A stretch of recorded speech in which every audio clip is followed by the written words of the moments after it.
Abel, thank you so much for joining us. We're turning our attentions to Hungary now. Can you fill us in a little bit on what's your involvement in Hungarian football?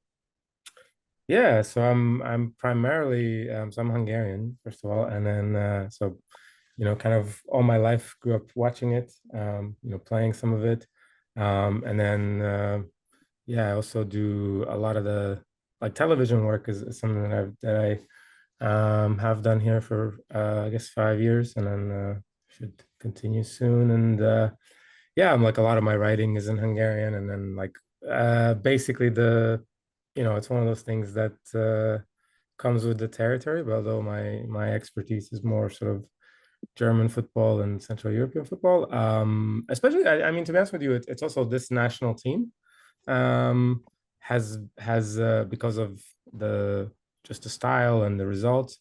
It's and I'm not the only one. It's been such a really interesting story that it's also made me focus more on that. So I've been doing a lot of writing and content on them, podcasts, previews, whatever. It must be an exciting time because kind of similar to Scotland in a way, hadn't qualified for so many years, it was like 30 years or something, and then this is now their third tournament in a row. Um, what's Yeah. the mood like going into this one? Yeah, I mean, there's a lot of sort of historical connections to Scotland from, all the way from Jimmy Hogan, and then there's a huge vision, but I don't want to do that nostalgia route. That's, but like to be fair, yeah, the trajectory of this is more from 2016 or so, and the current era of Marco Rossi. I guess usually it's easy to kind of delineate with the head coach is very much, I would say, like upward for the most part, with a couple of bumps and just in some ways like trying to deal with the reality of being, I mean, just even qualifying for these tournaments, which I think Scotland had and the limitations that you have by of a smaller country where like they've had to naturalize 4 or 5 players, like a Callum Styles from Sunderland, or Willie Orban or Loic Nagel. So from and not just sort of diaspora, but people who you didn't even really know before, and so and the league itself, although there's been a lot of money and politically it's been very well funded, and I don't want to really get into that, but everything has been made, like just great effort into like top facilities, academies, and all these things at massive cost to everyone. But yeah, like you saw the result in 2016, where it was more of a kind of happy to be there, and but since then I think last Euros was a big turning point in terms of it had reached sort of a limit of and Rossi and the staff have talked about this, how they've reached the limit of the playing style of defending deep and playing in the counter attack, and I mean there was 3 games against France, Portugal, and Germany, where after like I think in the 80th minute it was all they were all tied, or Hungary it was even ahead, I think. So and that, so you could have actually conceivably continued with that, but they've made a very conscious effort to kind of go away from that. I remember talking about Hungary in 2016 and Yeah. actually comparing it to Scotland in a way that they didn't have a standout star, but they were very much a kind of almost like a club, like a unit. Yeah. And it's kind of how Scotland have went as well. So there definitely is parallels there. Who should we be watching out for? 2020, or so the Euros, which was in 2021 eventually. That was a turning point because we didn't have Dominic Soboslai from Liverpool, which I think it's kind of he's kind of a household name now, certainly this season.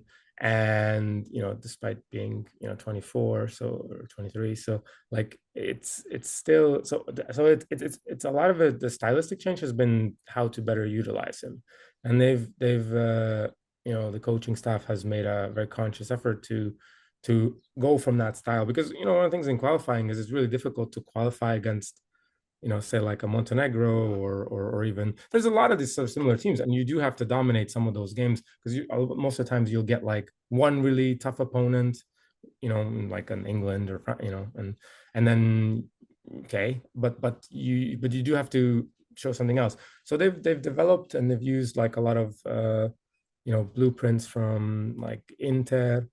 So Antonio Conte was one reference, Simone Inzaghi, and lately it's been like the biggest development for 2023 is playing more of a like a proximity play where the ball is actually the reference point. So there's a lot of kind of nice historical parallels, and it's all centered around Soboslai, who is kind of the planet that they orbit around.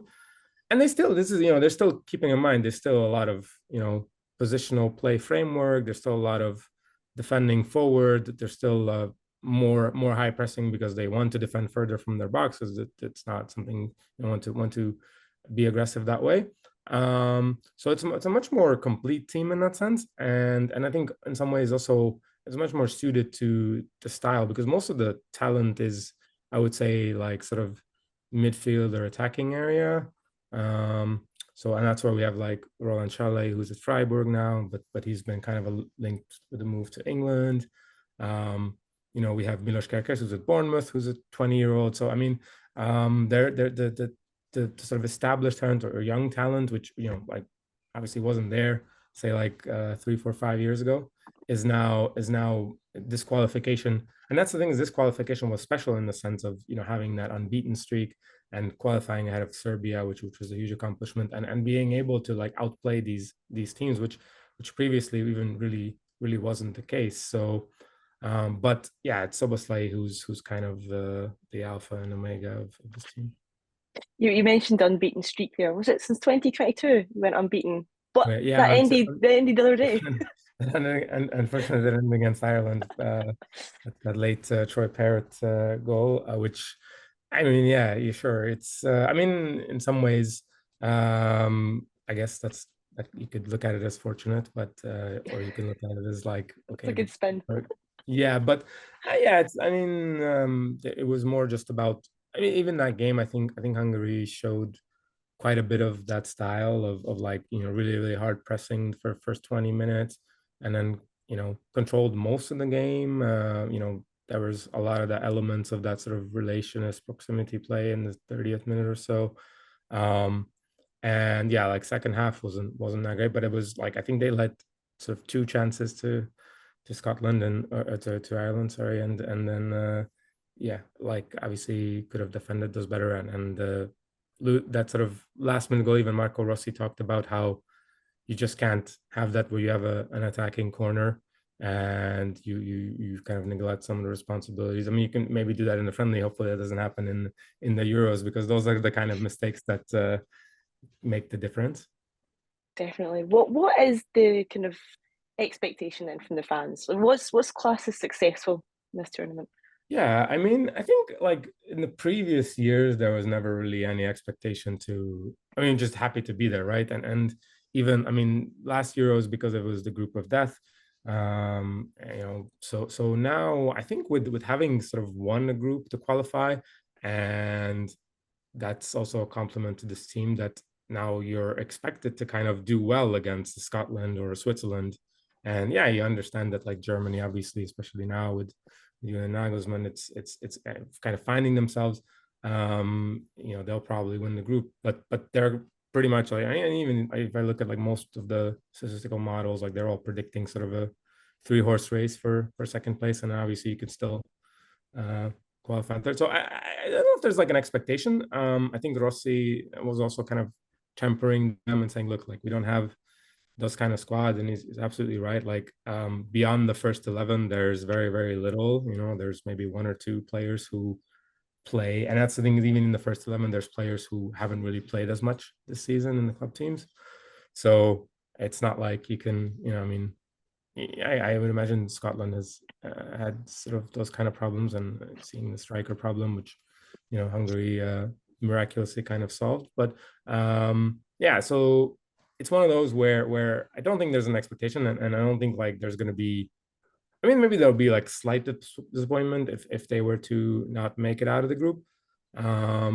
But like everything beyond that, I think is sort of imagination, and like obviously you take it, and it's, I think the other important thing is that there's very little that unites Hungarians.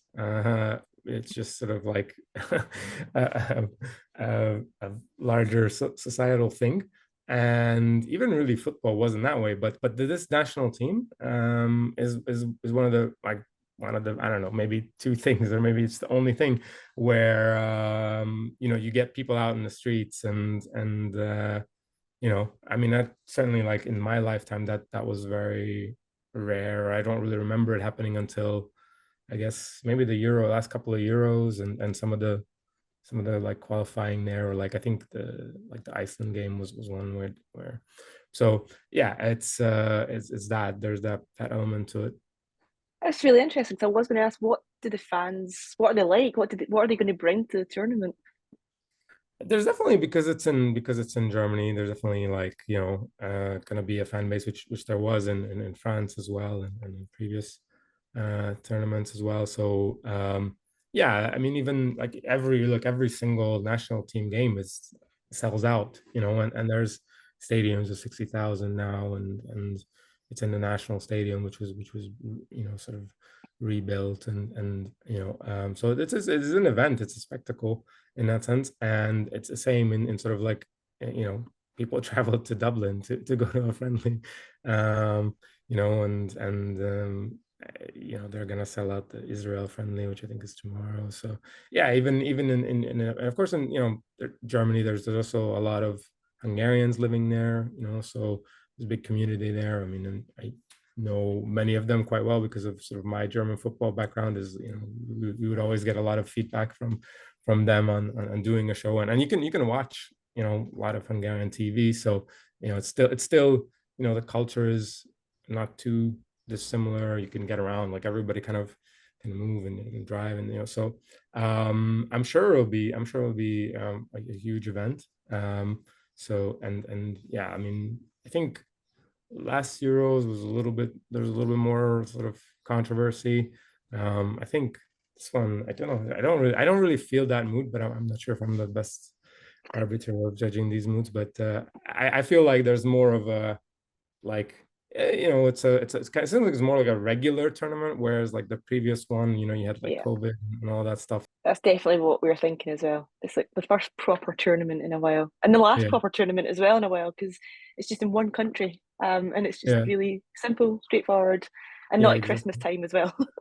Yeah, yeah, that's the other one, is that, like, yeah, it's, I mean, maybe we won't really see one like that. I mean, I know, like in Germany, it's been slower, right? Because in Germany, you have like kind of falling out of love with the national team the last few years, and but now, I mean, you know, people are kind of trying to rekindle the 2006. I'm sure Archie has talked to you about that spirit. So in Hungary, you don't really have that history with that. I think it's still kind of a new thing, that okay, this group of players now is and I don't know, that's probably the special thing about them, is that almost every single player and person who works with that team just kind of describes the atmosphere and the level of expectation and the level of professionalism as something greater than really that they've experienced. So and you see that from kind of the squad players, or like, it's one of those things where everybody kind of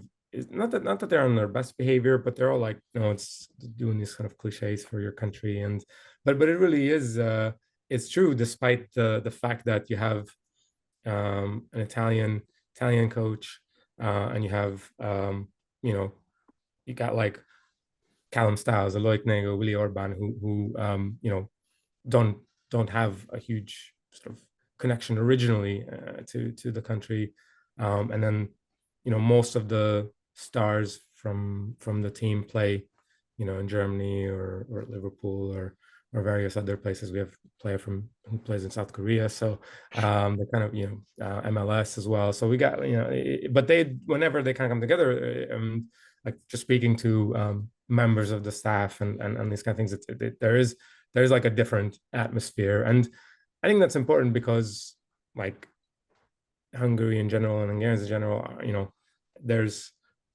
especially like, I do remember, like, and just from talking to ex-players and back in the day, how, you know, the national team was this kind of like relaxed atmosphere where you could maybe get away with a little bit more, then you could like it's like kind of a let your hair down thing after a club season, and okay.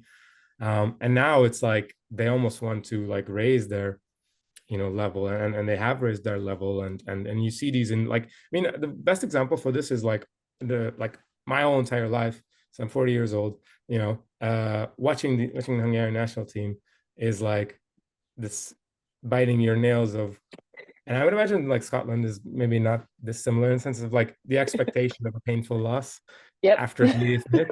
So, and that was sort of, so I missed, I'm was a very small child in the 1986 at the World Cup, so I didn't remember too much of it. But since then, it was like, okay, expectation of disappointment and painful losses. And now this is the first team, and I would say, especially this qualifying round to the Euros was the one where you actually win the games late, and you're like not really doing it by luck necessarily, but you're expecting to turn around the really difficult games when you're down a man, like you saw against Bulgaria or Montenegro game, and so that's very, I think for Hungarians, it's a very difficult thing to kind of accept as normal, because you have you're almost like conditions to expect negative outcomes, and somehow this team and the players on this team are like changing those kind of mindsets.